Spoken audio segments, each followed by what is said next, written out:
অবশ্যই এখন নায়িকা সংকট, কারণ বাংলাদেশে যারা এখন চলচ্চিত্রে নায়িকারা আছে ওরকম প্রমিনেন্ট কিংবা ব্যবসা সফল কেউ কিন্তু নাই। কোনো নায়িকা গ্যারান্টি দিতে পারবে যে সে একটা মানে আমাদের সাকিব খানের সাথে অভিনয় করে, মানে এটা সাকিব খানের সাথে অভিনয় করলে সাকিবই ওই নায়িকাকে টানবে, নায়িকা সাকিবকে টানতে পারবে না। বিদেশি শিল্পী যারাই আসছে তারা কিন্তু প্রত্যেকেই খুবই ফিট, খুবই সুইটেবল, সুন্দর। বডি স্ট্রাকচার বলেন, কাজের ক্ষেত্রে বলেন, অভিনয়ের ক্ষেত্রে বলেন, সব দিকেই সে মানে সব কিছুই তাদের সুন্দর। আমাদের সময় যেটা হতো যে অনেক গতানুগতিক কাজ হতো, তো সেই সেন্সে আমি বলবো যে এখনও কিন্তু খারাপ হচ্ছে না। এখনও আমার মনে হয় 10টা কাজের চেয়ে যে 5টা কাজ হচ্ছে কিন্তু ভালো কাজ হচ্ছে, এটা আমরা অ্যাপ্রিসিয়েট করতে পারি। আপনাদের সহশিল্পীর সামনে জাতীয় নির্বাচনে অংশগ্রহণ করছেন, তার জন্য যদি কোনো শুভেচ্ছা বার্তা? অবশ্যই, যে আমাদের সামনে মেবি আমাদের ফেরদৌস ভাই, আজকে তাকে সংবর্ধনা দেওয়া হবে, ওই জন্যই আসা। আর আমরা যেহেতু শিল্পী গোষ্ঠী, এখান থেকে একজন নমিনেশন পেয়েছে, এটা তো অবশ্যই তাকে মানে আমাদের মাননীয় প্রধানমন্ত্রী শেখ হাসিনাকে আমরা ধন্যবাদ জানাতে চাই যে একজন শিল্পীর মাঝখান থেকে একজন শিল্পী হয়ে নমিনেশন পাওয়া, এটা কিন্তু চারটিখানি কথা না।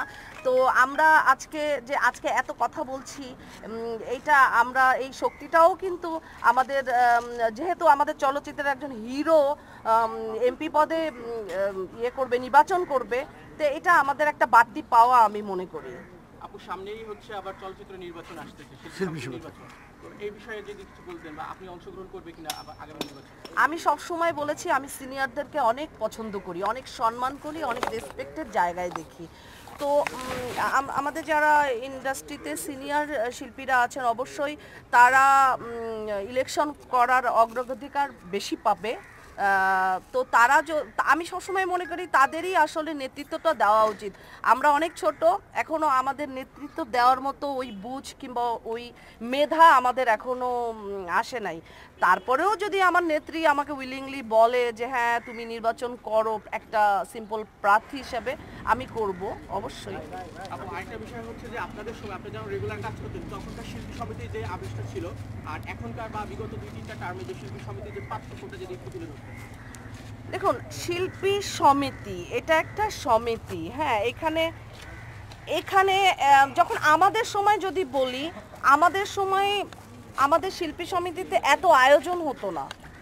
শিল্পী সমিতি ছিল জাস্ট একটা মানে শিল্পীদের কোনো কেউ যদি শিডিউল ফাঁসাইতো কিংবা কেউ যদি তার পারিশ্রমিক নিয়ে প্রবলেম করতো কিংবা ঝামেলা, যে শিল্পী এবং প্রযোজক ডিরেক্টর এদের মধ্যে যে ঝামেলার ইস্যুগুলি ওখানে বিচার হতো সবাই যারা ইলেক্টেড তখন ছিল। আর এখন যদি শিল্পী সমিতি বলেন, এরা তো ধরেন প্রত্যেকটা প্রোগ্রাম করছে তারা তারা বিজয় দিবসের প্রোগ্রাম করছে, পহেলা বৈশাখের প্রোগ্রাম করছে, সব মানে একটা শিল্পী আমরা যারা হারিয়ে গেছি, আপনারা কিন্তু আমাদেরকে পাচ্ছেন না। এটা আমরা শিল্পী সমিতিকে তো অবশ্যই আমরা সাধুবাদ জানাতে পারি যে সমিতি হিসাবে তারা কিন্তু প্রত্যেক বছর ইউজ প্রোগ্রাম করছে, যেটা কিন্তু বিগত দিনে দেখা যায়নি।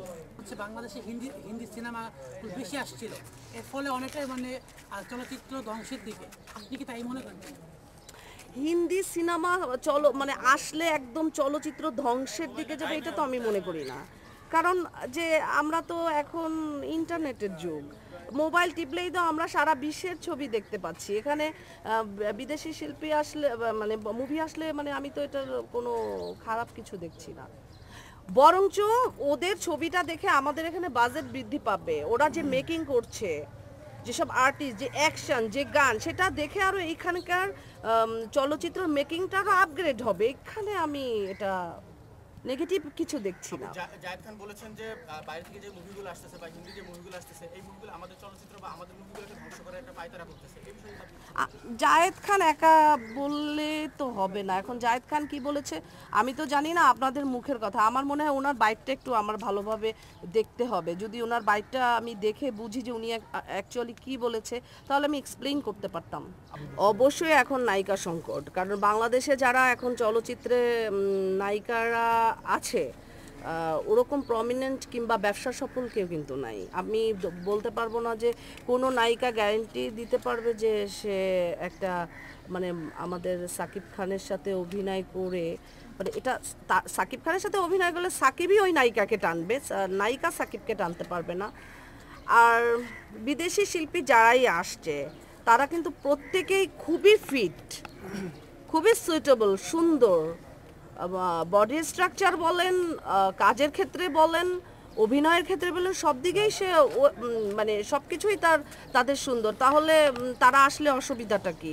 আর বাংলাদেশে যদি ওই ধরনের নায়িকা থাকে, ওরকম দর্শক প্রিয়তা পাওয়ার যোগ্যতা রাখে, তাহলে ওদের সাথে করবে ইন ফিউচারে কাজ। এখন রানিং যারা আছে তাদের সাথে তার হয়তো বা দুজনের সাথে তো তার যেহেতু পারিবারিক একটা ভেজাল চলছে, পারিবারিক একটা কোন্দল আছে, তাদের সাথে তো সে কাজ করবে না। এছাড়া যে পূজা চেরি ওর সাথে কাজ করতে গেছে তাকে নিয়েও কিন্তু অনেক গসিপ হয়েছে। আসলে সাকিব খান এখন বর্তমানে চাচ্ছে যে তাকে নিয়ে যাতে গসিপটা না হয়, কারণ বাংলাদেশের যে শিল্পীর সাথেই সে কাজ করছে তার সাথেই তাকে জড়িয়ে নানান রসালো খবরগুলি ছাপানো হচ্ছে, যেটা আসলে সাকিব খান হয়তো বা এই খবরের শিরোনাম হতে চাচ্ছে না। এজন্য সে বিদেশি শিল্পীদের প্রতি বেশি ইয়ে হচ্ছে। মাহিয়া মাহি স্বতন্ত্র প্রার্থী হিসেবে নির্বাচন করছে, এই বিষয়ে অবশ্যই স্বতন্ত্র। এই পর্যন্ত নমিনেশন পেপার গ্রহণ করেছে, তার নমিনেশন পেপার বাতিল হয়েছে, আবারও সে তাকে নমিনেশন পেপার দিয়েছে। সে একজন শিল্পী হিসাবে যে এতদূর আসতে পেরেছে আমি তাকে অবশ্যই অ্যাপ্রিসিয়েট করি। আমার তার জন্য দোয়া থাকবে। শিল্পী যেহেতু শিল্পীরাই শিল্পীদের টানে, শিল্পীরাই শিল্পীদের ভালোবাসে। সো আমার ভালোবাসা, আমার শ্রদ্ধা, আমার দোয়া সবকিছু থাকবে মাহিরু। আপু আমার লাস্ট প্রশ্ন এটা হচ্ছে যে একজন অভিনেত্রী বলেছেন যে সাকিবের সাথে সিনেমা করতে হলে তার ওয়াইফ হইতে হয়, এটা আসলে আপনি কিভাবে দেখেন? দুই হচ্ছে আপনি তো একজন সফল অভিনেত্রী, আগামী দিনে আপনি দেখা যাবে কিনা? আচ্ছা, ওয়াইফ হতে হবে এটা মনে হয় জোকস হিসাবে বলেছে, এটা সিরিয়াসলি কিছু বলে না। একটু দাঁড়ান, কথা বলতে দেন। এটা ও যে বলেছে আমি জানি না সে নায়িকাটাকে, তবে এটা হয়তো বা সে কথার কথা হয় না, মানুষের কথার কথা অনেক ফান করে বলে, সেই হিসাবেই বলেছে হয়তো বা। আগামীতে আপনাকে দেখা যাবে কিনা? আমাকে আগামীতে দেখা যাবে কিনা দেখি, ব্যাটে বলে মিললে আপনারা সবাই দেখতে পাবেন। দেখা যাবে ইনশাল্লাহ।